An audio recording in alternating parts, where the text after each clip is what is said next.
Sameer, I wonder sometimes if we are able to look objectively at what India is seeming like from our lens.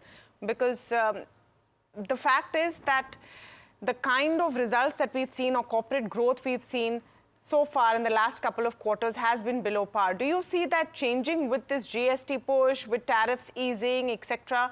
At the end of the day, corporate performance is also needing to keep up.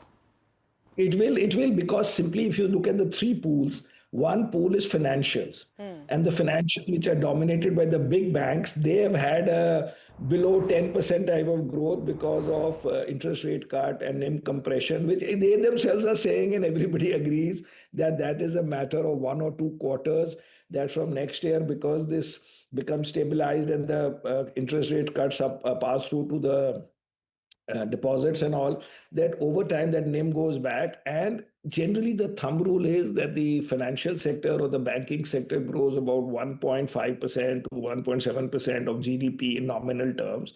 So you will get back to that 14-15% growth.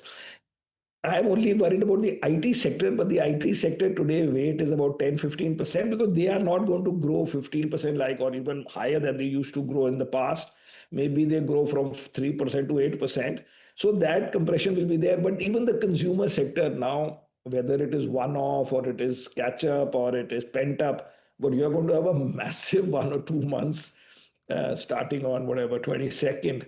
And then this thing feeds on itself because then, you move on with life and there is a cycle that starts. And my general rule is that these growth rates and slowdowns don't happen for a quarter at a time. Once they start, the positive spiral starts. And similarly, if there is some, or not similarly, but in parallel, if there is some reduction in the pressure on India-US relationship and the 25% extra is removed, the extra tariff, then that also will start. Maybe it'll be a little lower than before, but definitely higher than recent expectations.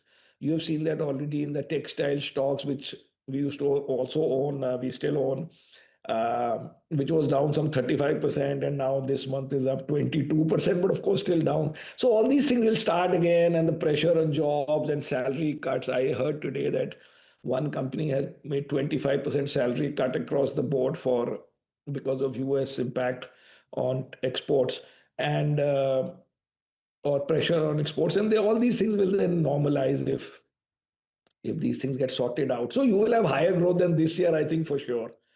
And then we see how it goes. But also please note that if China is up some 60% and we are up 1, and emerging markets are up 25 and we are up 1, then our relative valuations have also a little bit corrected, right? Which was one of the issues in the past.